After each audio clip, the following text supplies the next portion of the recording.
साहब विक्टिम का नाम नैना सेठ है, ये इनका पति का घर साहब। कोई मर्डर वेपन? सारा घर छान डाला, कुछ नहीं मिला। बेडरूम में कुछ सामान बिखरा पड़ा था, कुछ गहने और कैश गायब थे साहब। मतलब बर्गलरी केस और मर्डर, तो बड़ी अजीब बात है। चोर या मर्डरर एक वार में भी इन्हें रोक सकता था। साहब रिया बेबी को बचा लो साहब, रिया बेबी को बचा लो। बचा लेंगे, पहले आप रोना बंद कीजिए और ये बताइए कि क्या हुआ। वो आदमी साहब, वो छोड़ करो साहब, छोड़ो साहब, रिया बेबी को ढूंढो साहब। देखिए हम पूरी कोशिश करेंगे उन्हें ढूंढने की, लेकिन आप भी शहर छोड़कर मत जाइएगा, पूछताछ के लिए आपकी जरूरत पड़ सकती है। शिंदे कुठे? खाली आहेत साहेब, लोकांची विचारपूस करतायत। सर मैं पूरा टाइम गेट पे ही था, कोई नहीं दिखा। मैं एक आदमी न रिया बेबी। पक्का यहीं थे? जी सर। ड्यूटी पे सो तो नहीं गए थे? नहीं सर पूरा टाइम गेट पे ही था, एक सेकंड के लिए नहीं हिला सर। बिल्डिंग की और कोई एंट्री है? सर ये पीछे का गेट है जो हमेशा बंद रहता है सर। तो ये गेट लांग कर तो कोई भी आ सकता है। कहाँ है कैमरा यहाँ? सर वो कैमरा। क्या यहाँ वो कैमरा ही नहीं है? पीछे की तरफ भी तो कैमरा होना चाहिए ना।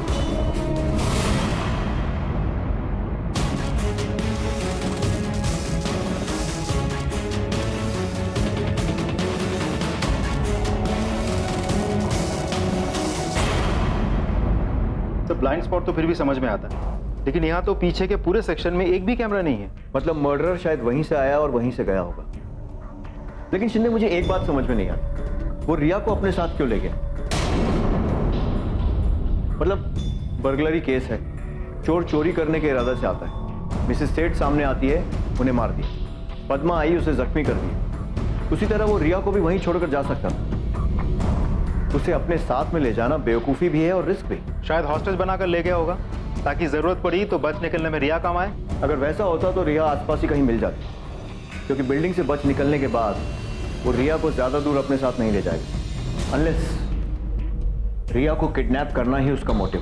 तो फिर ये रॉबरी वगैरह? पुलिस को गुमराह करने के लिए वो रिया को ही लेने आया था। माँ बीच में आई तो उसने माँ को मार दिया और फिर रिया को ले गया। तो फिर ये चोरी का नहीं, एब्डक्शन का केस। लेकिन सर कोई तो देख लेगा दोनों को एक साथ। रिया इतनी आसानी से कैसे चली जाएगी? लेकिन अगर वो दोनों वहां थे ही नहीं तो? मतलब ये कि हो सकता है ये पद्मा हमसे झूठ बोल रही, हो सकता है ना रिया वहां थी ना वो आदमी, इसीलिए किसी ने उन्हें नहीं, इस पद्मा ने ही चोरी की और उसके बाद मिसेस सेठ को मार दिया और बचने के लिए ये पूरी कहानी बनाई। सर वैसे भी 5 में से एक मर्डर केस में सबसे पहले इन्फॉर्म करने वाला आदमी ही मर्डर होता है। यहाँ तो रिया पहले से ही गायब थी, तो ऐसा भी हो सकता है कि रिया को गायब करने में पद्मा का हाथ हो। पॉसिबल है। वैसे भी इस मामले की सबसे प्राइम विक्टिम नैना सेठ नहीं बल्कि रिया है। एक काम करो, इस पद्मा का बैकग्राउंड चेक करो, कहाँ रहती है, घर में कौन कौन है, कब आई और इस सेठ परिवार के साथ कब से, सब कुछ। Yes sir. और रिया की भी डिटेल्स चेक करना शुरू करते हैं, देखते हैं शायद कोई सस्पेक्ट निकल आए जो रिया को किडनैप करना चाहता। नैना सेठ के हस्बैंड से कोई कॉन्टैक्ट हुआ? नहीं सर, अभी तक नॉट रीचेबल। फोन रिकॉर्ड्स मंगवा सबके। Yes sir.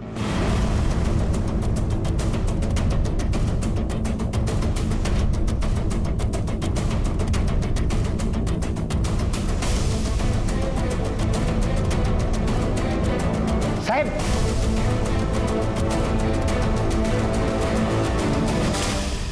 देवा समझ जाए, मुझे रिया बेबी के बारे में कुछ नहीं मालूम। जितना मुझे मालूम था मैंने आपको बता दिया साहब। मुझे जितनी रिया बेबी की पड़ी है ना उतनी उसके माँ बाप को भी नहीं पड़ी थी साहब। इसका क्या मतलब हुआ कि उसके माँ बाप को नहीं पड़ी थी? अरे नैना हाँ हो तुम, जल्दी चलो, लेट हो रहे हैं यार। हाँ चलिए फास्ट। चलिए। मैडम जी हम बेबी को बहुत तेज बुखार है। इसे छठे माले पे डॉक्टर है, वहाँ पर दिखा दो। नैना ये तुम्हारी कोई स्टूपिड किटी पार्टी नहीं है यार, डिनर है, चलो जल्दी। दोनों ने मिलकर उस मासूम बच्ची का सत्यानाश कर दिया था। मैं जानती थी कितना रोती थी वो, कितनी दुखी थी वो, क्या मांगती थी, थोड़ा सा प्यार, थोड़ा सा साथ। पता नहीं रिया बेबी कहाँ होगी साहब। ठीक है अभी तुम जा सकती हो, लेकिन शहर छोड़कर मत जाना। जी साहब। पता करना पड़ेगा। यस सर, वो इंदर सेठ रिया का बाप वापस आ गया है। अच्छा हुआ मर गई नैना, डिवोर्स मांग रही थी, अब कम से कम मुझे एलिमनी तो नहीं देनी पड़ेगी। और सर आप उस नैना को जानते नहीं थे। एक लालची औरत थी वो। और रिया? चलिए माना पत्नी से नफरत थी, पर बेटी की तो फिक्र होगी ना आपको। She was a problem child. 1 minute चैन का मैंने नहीं बिताया इसकी और इसकी मां की वजह से। एनीवेज, आप नहीं समझे। हमारा एक कांस्टेबल यहां रहेगा पूरे समय। आप शहर छोड़कर नहीं जाएंगे। पूछताछ करने के लिए आपकी जरूरत पड़ सकती है। देखिए इंस्पेक्टर, मैं एक बिजी आदमी हूं। जो भी करना है कीजिए, लेकिन इस शहर के अंदर। 100% रिया ही नैना का खून कर भागी और इसीलिए अभी तक मिल नहीं रही है। ये आप क्या कह रहे हैं? मैं बिल्कुल सही कह रहा हूं इंस्पेक्टर। दोनों एक दूसरे को बर्दाश्त नहीं कर सकती थी। हमेशा तू मैं होती रहती थी। इनफ इज इनफ रिया। आवाज डीजी करके बात करना रिया मुझसे। Mom, please. Why are you interfering in my life? Please stop it and please go. इस घर में वही होगा जो मैं चाहूंगी। तुम्हें हर काम मेरी मर्जी से करना पड़ेगा और ये बात भूल जाओ कि तुम कॉलेज की ट्रिप में जा पाओगी। दोनों एक दूसरे को गाली देती रहती थी और मैं बस खड़ा होकर सुनता रहता था। जिस मर्डरर ने इतने वार करके नैना सेठ को मारा, उसने पद्मा को सिर्फ एक छोटी सी चोट देकर जिंदा छोड़ दिया। हजम नहीं होता। सर, पद्मा के बयान में उसने कहा था कि रिया ने उसे बचाने की कोशिश की थी। तो सर ऐसा भी तो हो सकता है कि मर्डरर ने उसकी बात सुनकर पद्मा को जिंदा छोड़ दिया हो। अब ये पद्मा या तो उस मर्डरर के साथ मिलकर काम कर रही है या फिर ये रिया उस मर्डरर के साथ मिली हुई है। वैसे भी वो अपनी माँ से नफरत करती थी। उसके पिता का भी मानना है कि वो अपनी माँ की जान ले सकती है। सर, ये प्यार व्यार का तो चक्कर नहीं है। दोनों एक साथ घर से भागना चाहते थे। माँ ने देख लिया तो माँ की भी जान ले ली। और इसीलिए शायद कातिल ने इतने वार किए, क्योंकि जब कोई मर्डर इमोशन से जुड़ा होता है तो ऐसा ही होता है। और पोस्टमार्टम रिपोर्ट के मुताबिक भी नैना पहले ही वार में मर गई थी, लेकिन फिर भी उस पर इतने सारे वार किए गए। तुम उसकी बिल्डिंग के फ्रेंड्स और कॉलेज में पूछो और टेक्निकल एक्सपर्ट बुलाओ ताकि सोशल मीडिया में उसके अकाउंट चेक कर सकें।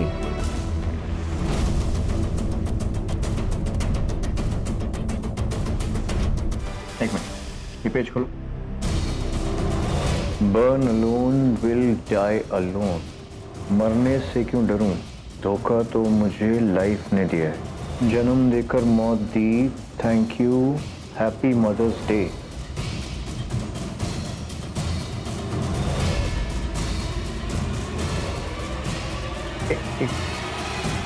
ये लड़का, इसका नाम पता चल सकता है?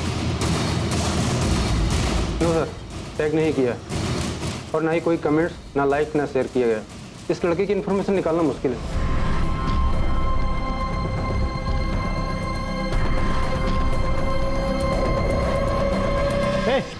इधर आओ।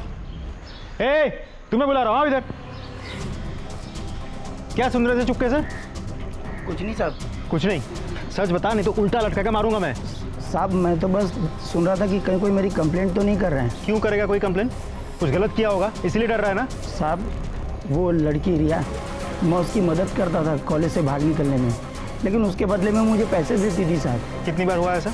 बहुत बार हुआ है साहब। कभी किसी लड़के के साथ मिलते हुए देखा था? कुछ याद है? हाँ साहब, एक लड़का आता तो था उससे मिलने के लिए। और इस तरह इस मामले में पहली बार पुलिस को एक महत्वपूर्ण बढ़त मिली। लेकिन रिया से अक्सर मिलने वाला वो लड़का कौन था? पद्मा और इंदर पर पुलिस का शक कायम रहा, लेकिन उन्हें उम्मीद थी कि इस लड़के की खोज उन्हें रिया तक पहुंचाएगी। सिक्योरिटी गार्ड द्वारा दिए गए ब्यौरे और रिया के फेस पेज अकाउंट की बदौलत पुलिस के पास अब उस रहस्यमय लड़के की तस्वीर थी। सवाल था बस अब उसकी असली पहचान का। सर, रिया के कॉल रिकॉर्ड्स। वैसे ज्यादा लोगों के साथ तो टच में नहीं थी। पद्मा, एक आध क्लासमेट्स और प्राइवेट ट्यूशन को छोड़कर ये 2 नंबर सामने आए। ये एक कोई मिसेस रजनी, ये रहा एड्रेस, और दूसरा एक लड़का है आबिर, रजिस्टर्ड एड्रेस है किसी बॉयज हॉस्टल का। इंटरेस्टिंग। चलो दोनों से मिलते हैं।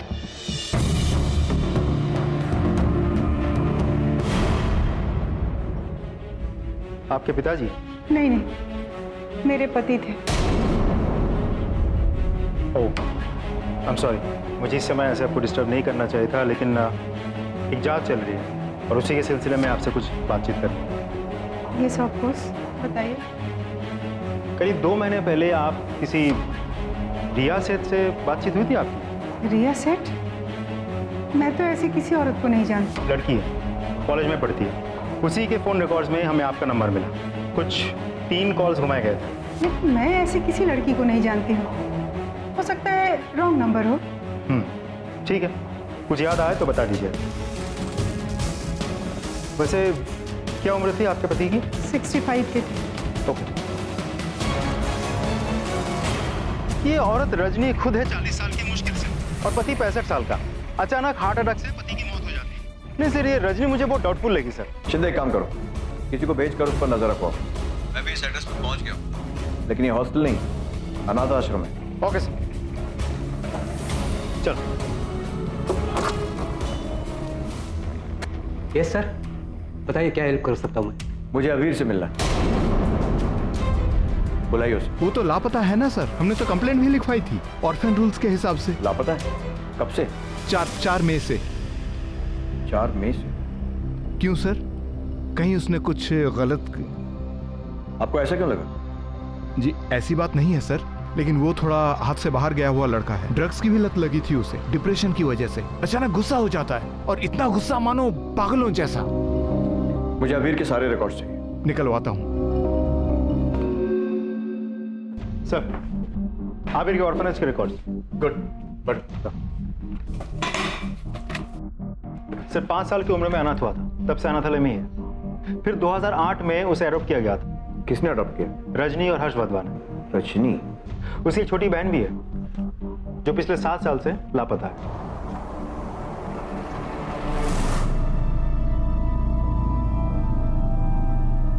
दीपा के लापता होने के बाद हर्ष और रजनी का डिवोर्स हो गया। फिर आबिर की कस्टडी हर्ष को दे दी गई। फिर कुछ ही दिनों बाद हर्ष की मौत हो गई। फिर रजनी आबिर की कस्टडी नहीं ले पाई, तो कोर्ट ने वापस उसे अनाथालय भेज दिया होगा। मतलब दीपा के गुमशुदगी का केस पिछले 7 सालों से अनसॉल्व्ड है। ऑर्फनेज के वार्डन ने मुझे बताया था कि आबिर काफी हिंसक प्रवृत्ति का था। सर कहीं दीपा के गायब होने में आबिर का ही तो हाथ नहीं है। आबिर तब 11 साल का था। हमारे अंदाजा के मुताबिक आबिर ने नैना को मारा है, तो शायद आबिर ने अपनी बहन को भी। आखिर इस तरह के हिंसक क्रिमिनल्स अपना पहला गुनाह बचपन में ही कमिट कर लेते हैं सर। आबिर रजनी के कांटेक्ट में था, पर रजनी का कहना है कि वो रिया को नहीं जानती। कहीं वो झूठ तो नहीं बोल रही? एक काम करते हैं, इस रजनी से फिर से पूछताछ करते हैं। जी। अबीर और दीपा को मैंने और हर्ष ने गोद लिया था, लेकिन हमारा जल्दी ही डिवोर्स हो गया। फिर हर्ष की मौत हो गई। उसके बाद आपने फिर से शादी की? जी, 2 बार। और मेरे दोनों पति अबीर की जिम्मेदारी उठाने के लिए तैयार नहीं थे। अगर मैं उसे अकेले ही बड़ा कर पाती तो 1 सेकंड भी नहीं सोचती, घर ले आती उसे। कुछ महीनों पहले आबिर ने आपको कांटेक्ट किया था? 7 महीने पहले एक बार फिर मेरी उससे मुलाकात हुई। अबीर 11 साल का था जब उसे देखा था। अब तो बहुत बड़ा हो गया। उसके बाद से हम कांटेक्ट में थे, और मैंने उसे कुछ पैसों से मदद भी की। माँ आखिर माँ ही होती है ना। और रिया का कॉल क्यों आया था आपको? मैं नहीं जानती। मैंने लास्ट टाइम भी आपको बताया था, मैं उस लड़की को नहीं जानती। आप कह रहे हैं कि वो अबीर की दोस्त है, तो हो सकता है अबीर ने उसके फोन से मुझे कांटेक्ट करने की कोशिश की हो। आबिर के बारे में हमें ऑर्फनेज से कुछ इन्फॉर्मेशन मिली। पता चला कि आबिर बहुत वायलेंट किस्म का लड़का है, हमेशा गुस्से में रहता है, आसपास के लोग डरते हैं उससे। जब वो आपके साथ होता था तभी भी ऐसा ही था? गुस्सा तो आता था उसे, पर वो जिद थी बेसिकली। वो हर बच्चा करता है, पहले अनाथ, फिर ऑर्फन्स हाउस, फिर हम लोगों के पास आना। इतने सारे बदलाव आए उसके जीवन में, कुछ तो असर पड़ना था ना उसके ऊपर। और दीपा, अबीर की बहन, उसे भी गोद लिया था ना? क्या हुआ उसे? काश मुझे कुछ पता चल पाता। 1 सेकंड, सिर्फ 1 सेकंड लगा था उसे गायब होने में। वो गार्डन में खेल रही थी, मैं बस कुछ समय के लिए किचन में गई, आई, तब तक शी वॉज गॉन। वो वहां नहीं थी। क्या आपको लगता है कि दीपा के साथ जो कुछ भी हुआ उसमें अबीर का हाथ हो सकता है? नहीं सर, अबीर बहुत अच्छा लड़का है, वो ऐसे नहीं कर सकता। ठीक है, अगर आपको आबिर कांटेक्ट करने की कोशिश करे तो हमें बताइएगा। डेफिनेटली सर, मुझे भी उसकी चिंता है। मैं नहीं चाहती कि वो कुछ गलत कर बैठे। सर न जाने मुझे ऐसा क्यों लगता है बार बार कि औरत हमसे कुछ छिपा रही होगी। एक बार बेटा बनाकर उसे गोद लिया था, अब शायद फिर से माँ बनकर उसकी मदद कर रही है। अबीर की हिंसक प्रवृत्ति के बारे में कहने पर देखा था कैसे घबरा गई। तो या तो रजनी खुद उससे डरती है, और या फिर उसकी मदद करने की कोशिश कर रही है। सर मुझे भी ऐसा लगता है कि आबिर और रिया घर से भागने के फिराक में थे, और आबिर के साथ लगाव के कारण उसने भागने में मदद की होगी। रजनी पर नजर रखो, या अबीर पक्का इससे कांटेक्ट करेगा। रजनी निश्चित तौर पर अबीर की मदद कर रही थी, और अपने इसी यकीन की वजह से पुलिस ने रजनी पर तकरीबन 1 हफ्ते तक नजर रखी।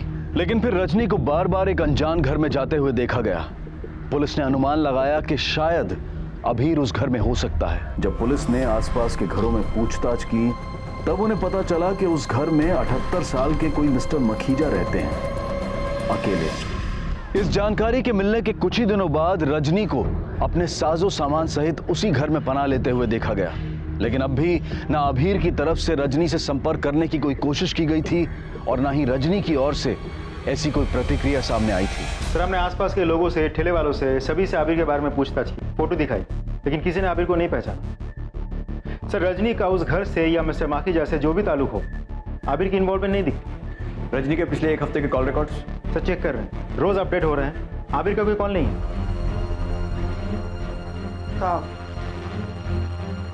क्या है? सर, आपने आबिर के फोन रिकॉर्ड्स में से अननोन नंबर्स की इंफॉर्मेशन मांगी थी।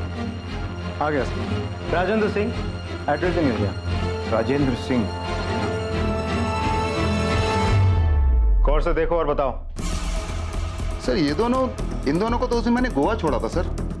सर मैं एक्चुअली मेरा प्राइवेट कार का बिजनेस है ना सर, और ये लड़का तो चर्ची है, हर बार गोवा जाने के लिए मेरी गाड़ी यूज करता था। और लड़की? इस लड़की को तो पहले कभी नहीं देखा सर, उस दिन पहली बार देखा था सर। क्या चल रहा था दोनों के बीच गाड़ी में? ठीक से याद करो। रिया ये सब बंद कर, वरना भाई सब ठीक है ना? हाँ, वो बस थोड़ी तबीयत खराब है। तुम गाड़ी चलाओ। ये हाईवे के बाद आगे कोल्हापुर में मेडिकल मिलेगा, रुकना है क्या? तुम सीधा गोवा लेके जाओ, कहीं भी रुकने की जरूरत नहीं है, समझे? ओके। राजेंद्र फोकस करो, ठीक से याद करो, क्या बात कर रहे थे दोनों? कुछ भी अजीब, कुछ भी अलग गाड़ी में दिखाओ तो। सर खुसुर फुसुर तो चालू था उन लोगों का, फुल टाइम खुसुर फुसुर चालू था। लड़की ऐसा बोल रही थी कि हमने जो किया गलत किया, हमें ऐसा नहीं करना चाहिए था।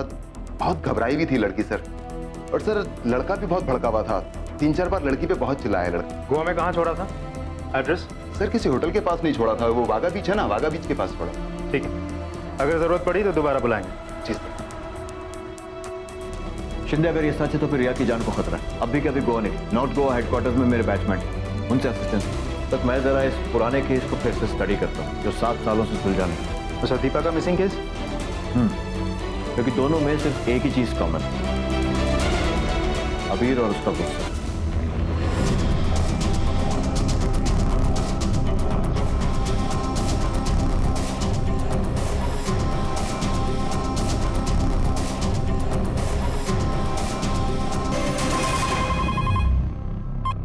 चलो सर, आबिर और रिया को पहले ट्रेस करना तो मुश्किल हो रहा था, लेकिन यहाँ के लोकल पुलिस के खबरी नेटवर्क टीम बहुत काम आई। एक खबरी ने आबिर को देखा है, उसे ये तो नहीं पता कि आबिर आता कहाँ से है, लेकिन ड्रग्स खरीदने जाता कहाँ है ये उसने देखा है। हमने इस एरिया को लोकेट कर लिया है और उस ड्रग्स बेचने वाले आदमी को भी लोकेट कर लिया है। पूरी टीम रेडी है, नजर टिकी हुई है, बस अभी यहाँ आबिर और रिया के आने के इंतजार है। ठीक है शिंदे, जैसी जरूरत लगे वैसा करो। जी सर। पर मौका हाथ से निकलना नहीं चाहिए, लेकिन जरा ध्यान से। अबीर का कोई भरोसा नहीं है। Yes sir.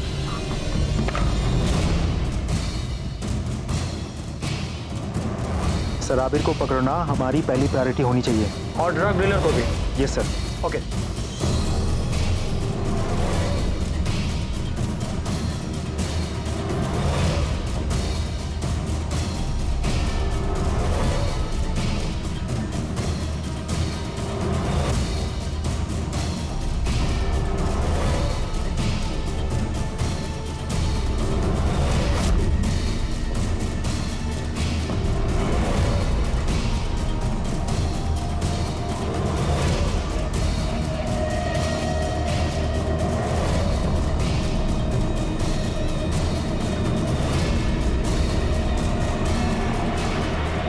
पुलिस कौन भगा था? हाँ, तेरे लिए मुंबई से गोवा आना पड़ा। बोल रिया किधर है? सर मुझे नहीं मालूम रिया के बारे में, मैंने कुछ नहीं किया सर। सब मालूम पड़ जाएगा। सर मैंने कुछ नहीं किया सर। तेरी भलाई के लिए बोल रहा हूँ मैं, तो फिर भी तुझसे सवाल पूछ रहा था। ये सर एक बार शुरू हो जाए ना तो तुझसे सवाल पूछेंगे नहीं, तेरे से जवाब उगलवाएंगे, समझा?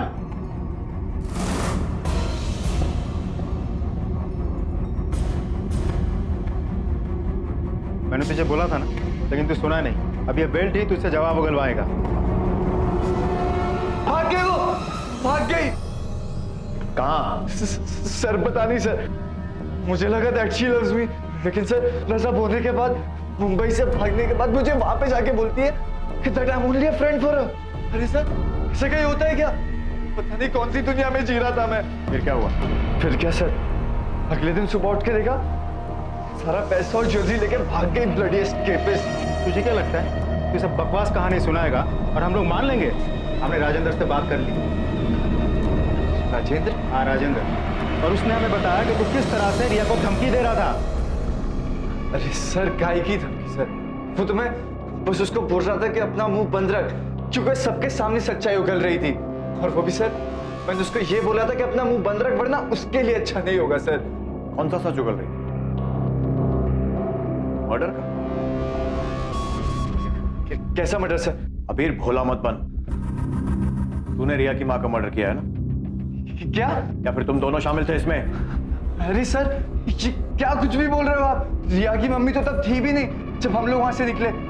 और सर, हम लोग का यही प्लान था, सारी ज्वेलरी और कैश लेके निकल जाना कि जब रिया की मम्मी घर पे ना हो। सर, हम लोग तंग आ रहे थे, मैं अपने ऑर्फनेज से और रिया अपने मॉम एंड डैड से, इसलिए हम लोग जाना चाहते थे कहीं दूर, to make a new start. और सर, रिया को भी नहीं पता होगा कि उसकी मॉम मर गए। फिर से झूठ? हाँ, हमारे पास चश्मदीद गवाह है जिसने तुझे खून करके भागते हुए देखा है। आई विटनेस? रिया के घर काम करने वाली बाई पद्मा, उसने हमें सब कुछ सच सच बता दिया है।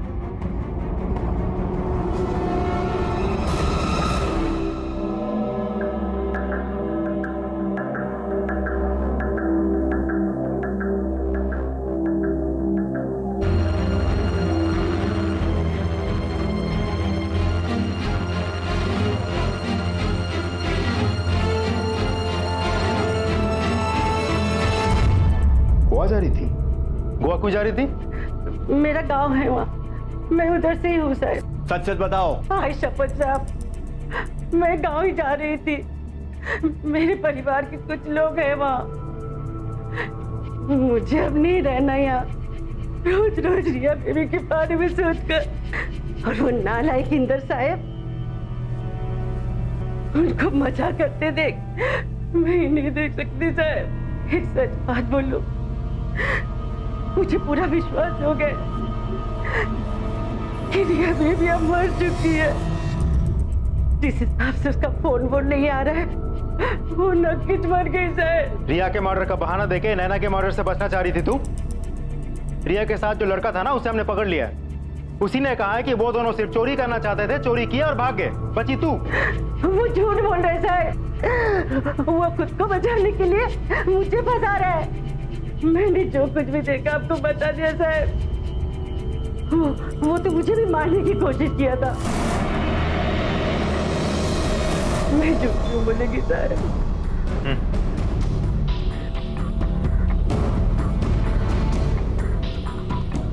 अच्छा, मुझे इसके फोन रिकॉर्ड चाहिए। जिस दिन हमने अबीर को गिरफ्तार किया था उसके एक दिन पहले से लेके आज तक। Yes sir.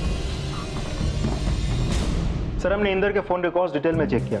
ऑफिस और दोस्तों के अलावा वो खास किसी के साथ टच में नहीं था। ऑफिस में जाके पूछताछ की तो पता चला कि छोटा मोटा ऑफिस इन्वॉल्वमेंट छोड़कर किसी के साथ कोई अफेयर या सीरियस रिलेशनशिप में वो नहीं था। So basically he is a clean गाय।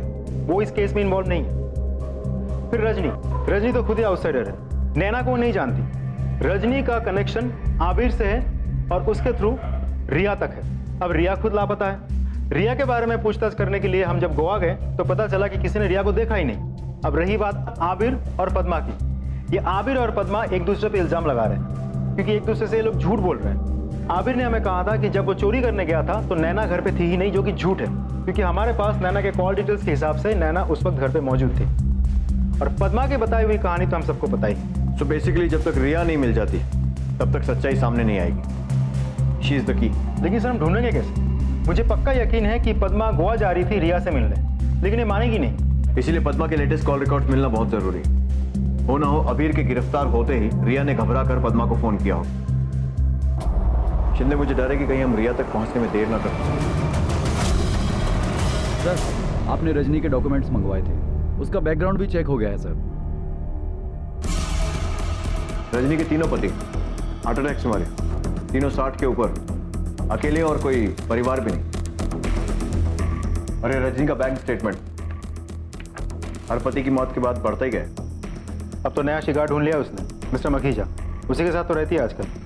तुमने सही कहा था शिंदे, इस रजनी के मामले में कुछ ना कुछ गड़बड़ जरूर है और कोई केस भी नहीं है। कैसे होगा सर? डेथ तो नेचुरल है, मरने के बाद तुरंत बॉडी क्रिमेट कर दी गई, कहाँ से मिलेगा सबूत? सिवाय उसके लास्ट हस्बैंड के, विंसेंट जोन्स, कैथोलिक, मतलब उसकी बॉडी को जलाया नहीं बल्कि दफनाया गया।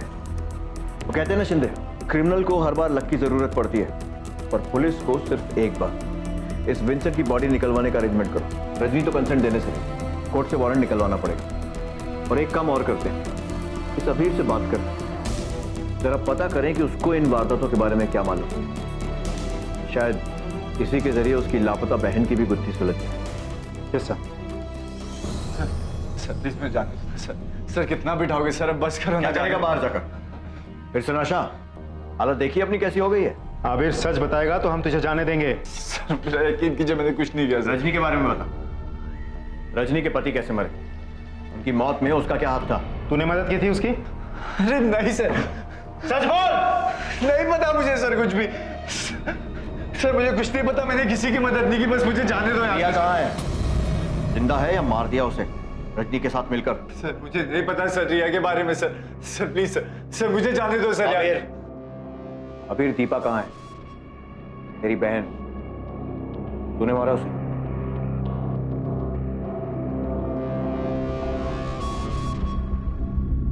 दीपू? नहीं सर,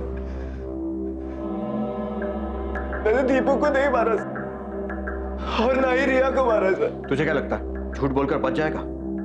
10 मिनट में रजनी को यहां बुलाता हूं, दोनों माँ बेटे को आमने सामने बिठाकर पूछताछ करूंगा, सारा सच बाहर आ जाएगा। नहीं सर, सर नहीं, सर रजनी को यहाँ पे मत बुला दे सर, मुझे मार डालेगी सर।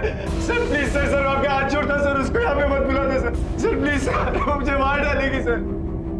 प्लीज सर उसको मत बुला दे यहाँ पे सर।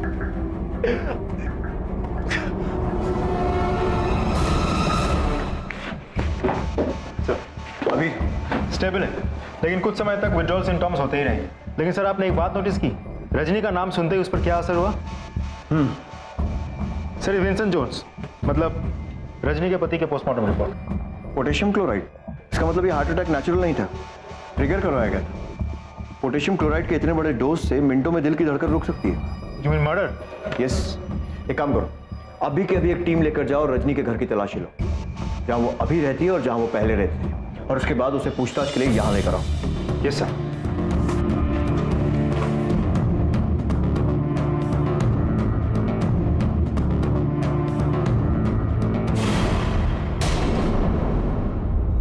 अरे सर आप? सर्च वारंट, हमें आपके घर की तलाशी लेनी है। तलाशी?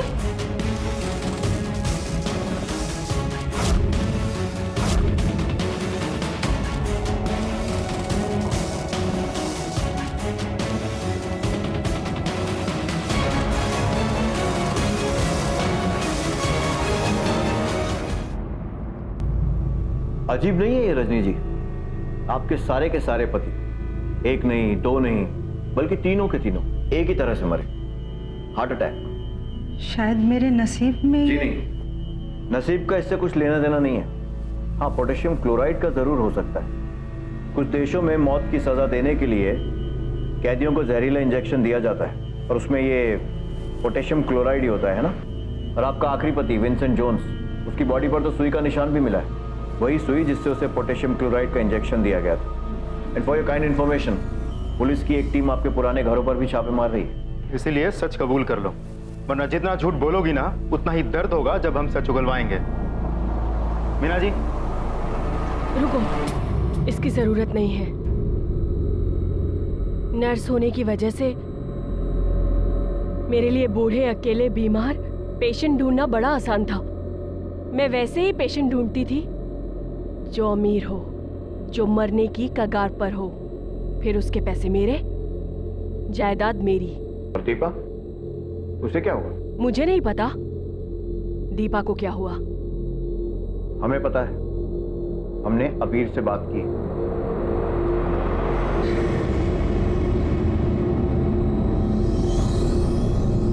अबीर देखो, अगर तुम अपनी बहन दीपा के बारे में सच सच बताओगे तो मैं प्रॉमिस करता हूं रजनी जिंदगी भर जेल की सलाखों के पीछे सड़ेगी, तुम्हारा कुछ नहीं बिगाड़ पाई। बोलो अबीर, अपने लिए ना सही, अपनी बहन दीपा के लिए ही सच बोल दो। देखो मुझे पता है कि तुम जानते हो कि दीपा के साथ क्या हुआ था। सच बता दो, रजनी को सजा मिलेगी और तुम्हें छुटकारा उस घाव से, उस बोझ से जो तुम इतने सालों से झेल रहे हो। बोलो।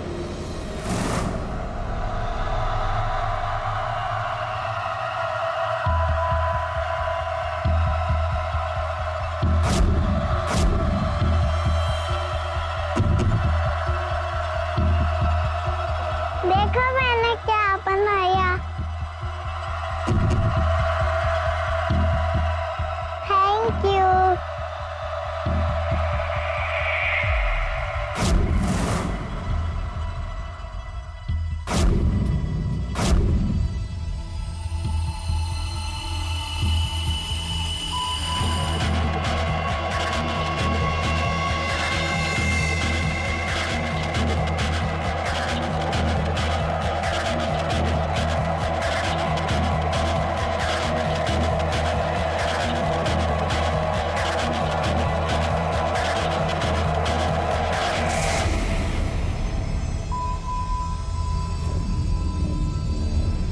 अबीर, क्या कर रहे हो वहां मिट्टी में? चलो अंदर आओ।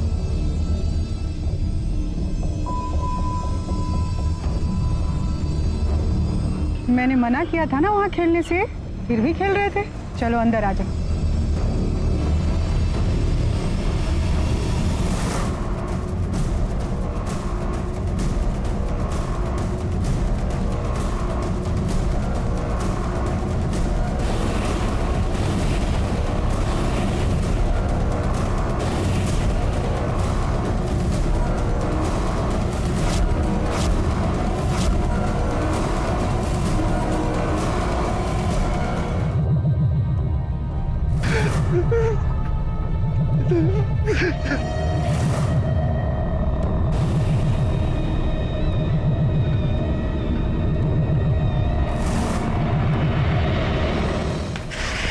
बताओ, दीपा को क्यों मारा? बोलो। खामोश रहकर कुछ नहीं होगा, बच नहीं पाओगे। अब हमारे पास दीपा की बॉडी है और उससे भी जरूरी एक गवाह, अबीर, जिसने तुम्हें उसकी बहन को मारते हुए देखा है। हर्ष से मैंने उसकी दौलत के लिए शादी की थी, लेकिन उस बूढ़े को अचानक फैमिली की कमी महसूस होने लगी। बाप बनना चाहता था, इसलिए हमने अबीर और दीपा को गोद ले लिया। ना चाहते हुए भी मुझे उसका साथ देना पड़ा।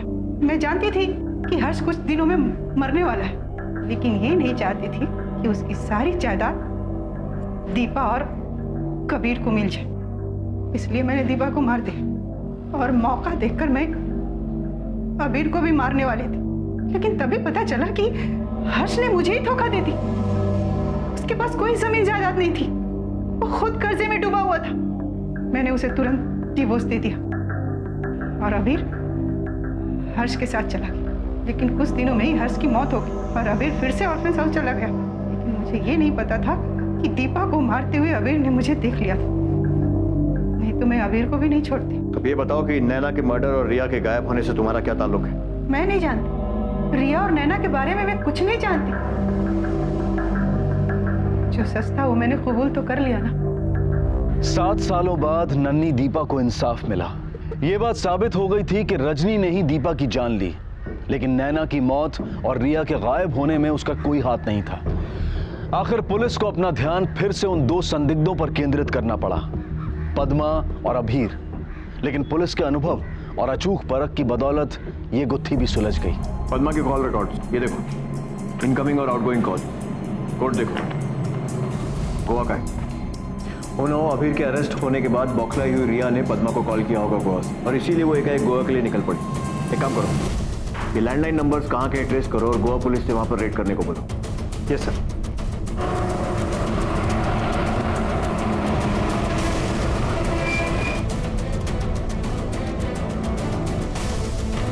दरवाजा खोलो, खोलो दरवाजा। मैनेजर चाबी दो।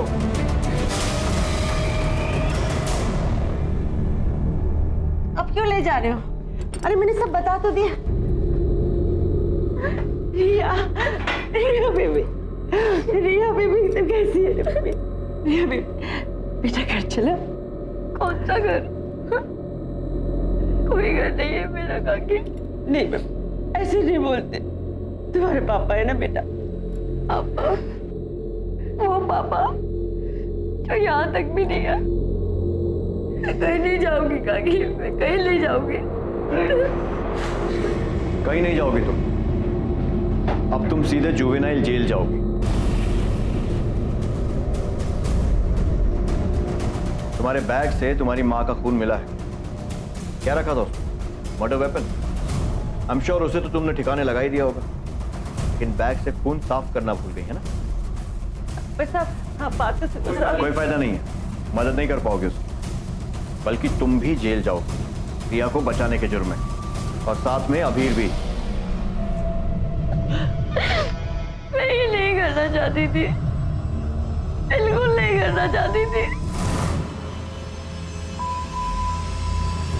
What the hell is this?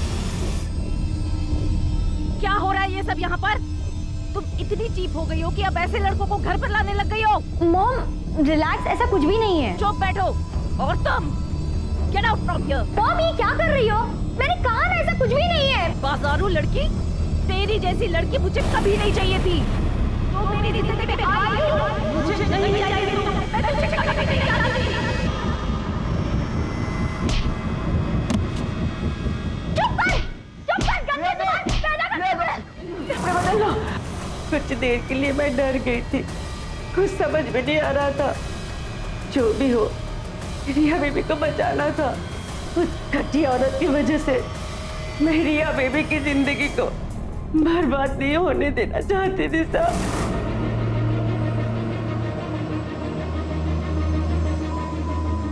Riya baby संभालो, तुम लोग जाओ यहाँ से, भागो जल्दी से। लोगों को लगेगा कि चोर आया था। रिया बेबी की जिंदगी तो पहले से सजा थी। मैं तो बस एक मौका देना चाहती थी उसे जीने के लिए। लेकिन तुम्हारे इस मौके ने रिया का भला कम बुरा ज्यादा किया है। तुम्हारे गुस्से को समझता हूँ रिया, लेकिन तुम्हें भी समझना जरूरी है कि तुम्हारे इसी गुस्से ने तुम्हारी जिंदगी बर्बाद कर दी। वो क्रोध ही था जिसकी वजह से रिया और उसकी मां के बीच में दरार पैदा हुई। वो क्रोध ही था जिससे उत्तेजित होकर इंदर ने अपनी पत्नी नैना पर जोर जबरदस्ती की, जिसके परिणामवश रिया का जन्म हुआ और उसी क्षण से नैना ने रिया से मुंह मोड़ लिया। रिया को अपने किए की सजा मिली, जिसे काटकर अब वो एक नई जिंदगी शुरू करना चाहती है। अतीत में मिले जख्मों को अबीर भुला चुका है, अब वो दोनों साथ में हैं। अब मैं अनूप सोनी आपसे विदा लेता हूं, फिर मुलाकात होगी अगले एपिसोड में एक और चौंका देने वाले केस के साथ। तब तक अपना और अपने परिवार का ख्याल रखें और देखते रहें क्राइम पेट्रोल डायल 100। सबक एक को, सीख हम सबको। जय हिंद।